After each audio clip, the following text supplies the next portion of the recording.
Okay, let me display. I've got a few, I promise it will not be death by PowerPoint. There's only a few slides and then a lot of me talking. And I bought this jumper especially for this presentation. So I'm going to make you see it on screen. So I am going to speak about a lot of what Brand Advance has been doing, but not just sort of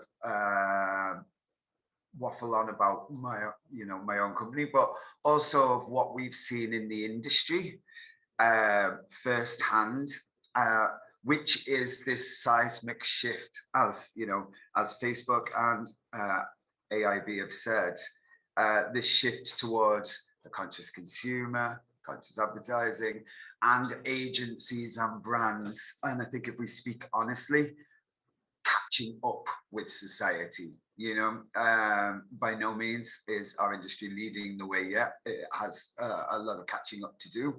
And by catching up, I mean just catching up with what it looks like outside, and is the media plan that we're making sat in our office in London or in Ireland, in Dublin, truly representing what I can see out my window when, or who was stood next to me in the queue when I went to get lunch. Because they should match, because media plan is reaching society. So we tried to come up with some profound title, from Black Square to Commercial Imperative. And what I mean by that is, we all know the Black Lives Matter movement. For me, Black lives have mattered for 38 years, because that's when I was born, and I believe my life mattered even more for the last 16 years, because that's when my son was born. But Black lives have also always mattered. This isn't a trend. It isn't. We matter as much as LGBTQ plus, disability, religion, any other difference. And I think it now truly is a superpower, really.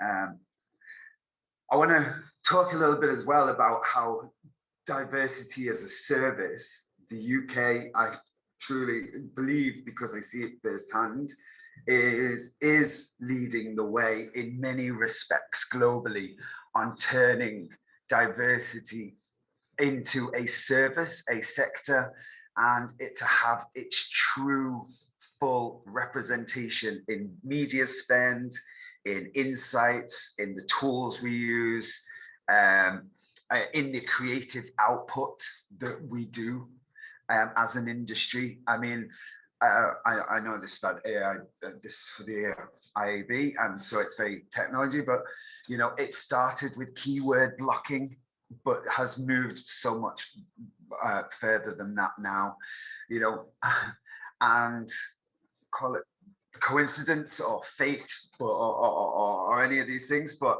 the very fact that we're moving into a cookieless era means that diversity media should be more prevalent within media plans, within the strategy of any brand or agency, because we're going to have to start doing things going back to the old school ways of context. We should have never left it behind, and layered.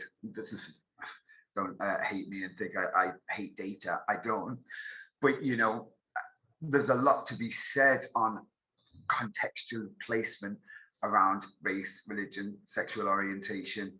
You're not targeting, because you cannot target for protected characteristics, but something about that audience, something prevalent enough to put your campaign around it, put your creative around it, and for that relevance that Facebook showed when showing a female and a male ad.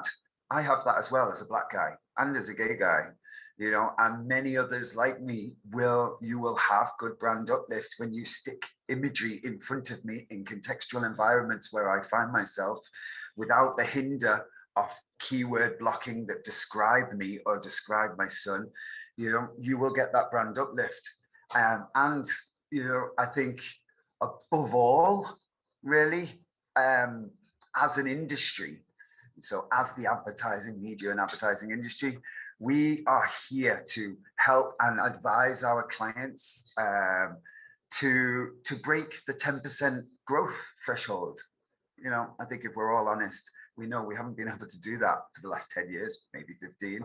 There's been a struggle to get past that 10% growth.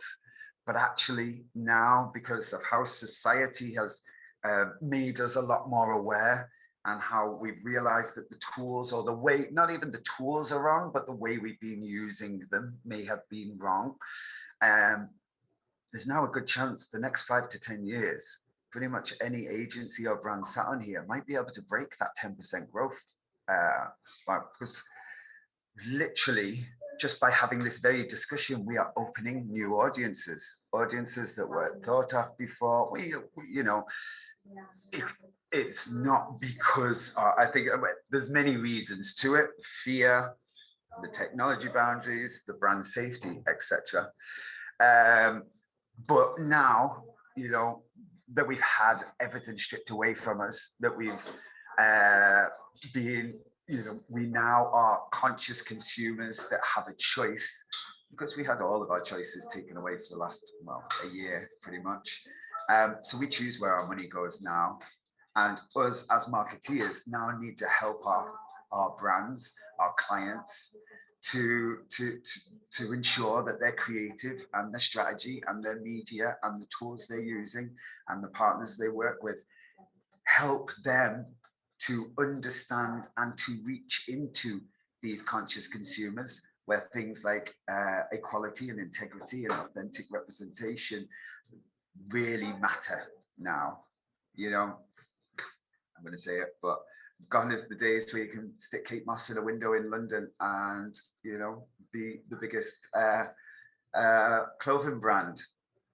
Kate Moss isn't in the window and the clothing brand isn't around anymore. So you know, but other companies like Boohoo and ASOS, and I'm using these as examples, have been thriving because the very first ad that I ever seen, I'm Mancunian, and I actually shared an office with Boohoo when they were much smaller.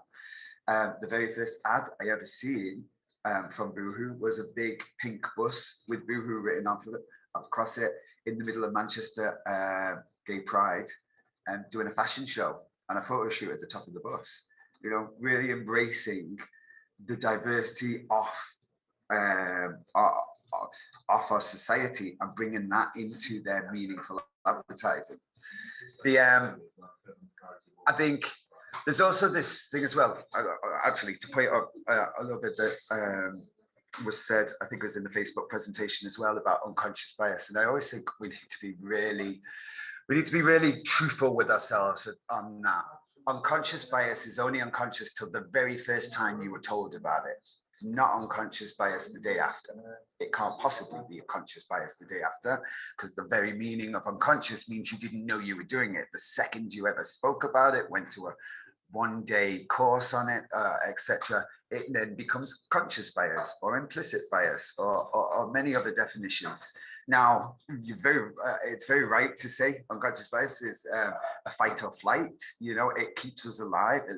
When we look down an alley and see a shady bunch, we don't know that they're a shady bunch, but we might not walk down that alley, and that might save your life.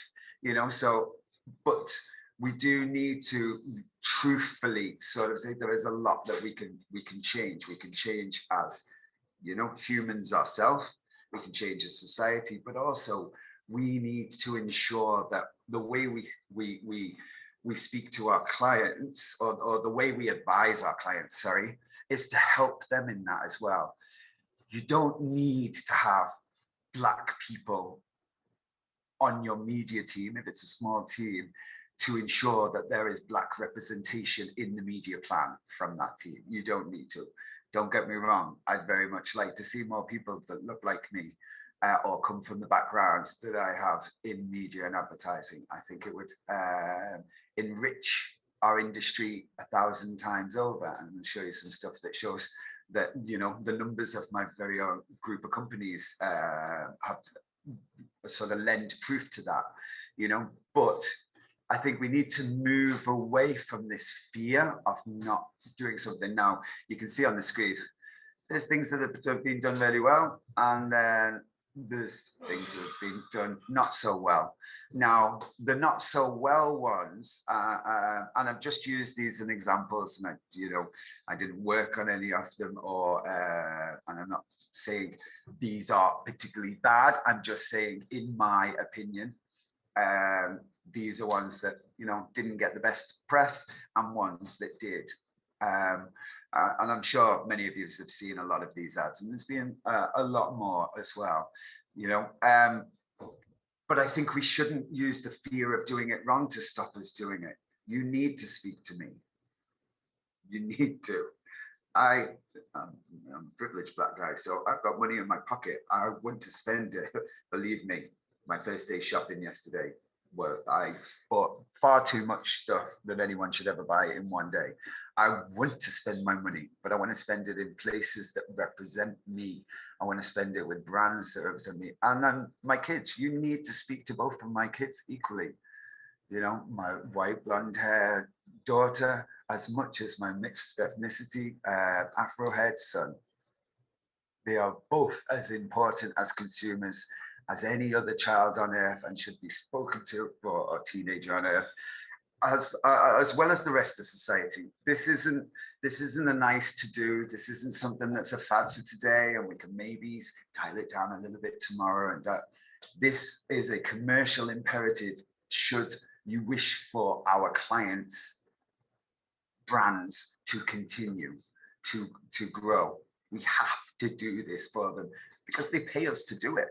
They pay us to advise them. They pay us for the technology. They pay us for the insight. They pay us for the strategy. They pay us for the creative. This is what they're paying us to do, to help them and to change with society. Society today is not the same as it was 20 years ago. And in 20 years from now, it's not going to be the same again. Here's some of the reasons of, and you know, I'm always, I think it's really important to sort of speak your own truth. I can only speak about what I know. So these are 3 points that they relate to Brand Advance Group, but I think they really do show. Clients keep requesting it. I'm sure everybody on here that has anything to do with any pitch in the last 8 months will know that on every RFP now, they are asking questions that were never asked before. Now, we can argue till we're blue in the face about whose responsibility is it. If I haven't done this before, is it because the client didn't ask me to? Or, but then we've got to think, we've got to take a little bit of, and there's a lot of truth in that. It wasn't in the brief, so therefore I didn't do it. But also, we're also paid, you know, 20, 30% on top of the media cost or the technology cost or the creative cost to advise. Maybe that's where, you know, we as an industry sort of fell short a little bit to advise and say, do you know what, actually, I know you didn't brief me on this, but maybe we should be thinking about that. So now brands and their agencies, you know, are really requesting. I wrote it nice because demanding on a slide looks a bit forceful and a bit strong, but they're demanding it because the consumers are demanding it on the other end. And we all would like some growth after a year of nothingness, especially the brands that we work with. Diversity media spend, I mean, it's probably more than 400% now, now that we're into 2021. And then Brand Advance as a group, I can only give you my numbers. I can't tell you what the spend across the whole industry is, although we have got a report coming out in about a month that does tell you as much as we can on that, sort of giving a full overview of the whole of the diversity media landscape. But what I can tell you is Q2, Q3 for the Brand Advance Group was, you know, 178. Oh no, somebody's put an M where it should be a K. It was 178,000 in 2019, and it was 3.7 million in 2020. You know, diversity just got serious. Brands just seriously decided to up their spend. You know, I know coming after Facebook, my numbers on the slide really pale into significance when, you know, you raised 5 billion for charities, which is awesome. And Mark Zuckerberg could probably find 3.7 million in the back of his sofa. But in the world of diversity media, this is awesome. Do you know what this does? This Black publications are owned by Black people, and you know the money that they make when working in them Black publications go back to Black brown families, and LGBTQ plus publications speak out on behalf of the LGBTQ plus people around the world, because you know, as much as We get to enjoy a lot of freedoms here in across the UK, and you used to on your side of the small pond in Ireland, and globally. There's still LGBTQ plus free zones in Poland. You know, it's minute. I'm sure it's just minute parts of society that are doing these things, but it's still there, and their voices need to be heard. That contextual environment needs to return, because let's flip back to what we're all, I'm sure many of the people on here are going to be jumping off this to go back to another meeting about how they're getting prepared for this cookieless environment. So I think the more contextual environments we can give for us to run our campaigns, the better. And that's going to mean properly funding all as much premium inventory across the globe as possible. As the Group M have done their multicultural network, which is awesome, especially in the US. Brand Advance is a little bit bigger version of that. We're 750 media partners globally, but doing the same thing across LGBT, across Black, African American, Latinx, gender empowerment, religion, disability with a very small dis, and many other strands of diversity. Basically, just making sure that all communities are reached. There are, you can still do your targeting. You don't need to speak to every Black person with your campaign. You speak to relevant Black people. You don't need to speak to every LGBTQ plus people, person in a community, but you need to speak to the relevant LGBTQ plus people. So yeah, we flashed our much lower than the 5 billion numbers, but we're very proud of it because it means we've made a change. And I think it really strongly, and it'll be about 4 times bigger this year. The numbers that I can only speak from us that we're doing. We've sort of already hit that in Q1 of 2021. And that's because this isn't going anywhere. And as agencies and brands, put in the policy and the planning and the strategy needed to do this correctly, that sort of growth will continue. I think, where do we want to be? If you ask me back in 3 years on the IAB to give another chat, I'd like to be saying that all media spend, especially across Europe, is now proportionate to the demographic within the country. So if 20% of your country is Black, Asian, Pakistani, multi-ethnic, then 20% of media budgets are aimed towards that demographic. That certainly as well doesn't mean to take 20% away from other parts of the budget.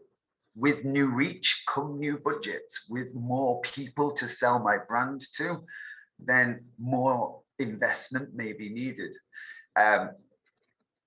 Just go to my next slide. I haven't been hurried yet, which is, I might actually be being hurried. I think there's 2 main reasons, and I have discussed it, and there's a slide here, so I'll just say what the slide says. But the 2 big reasons why, ensuring that your technology, ensuring that your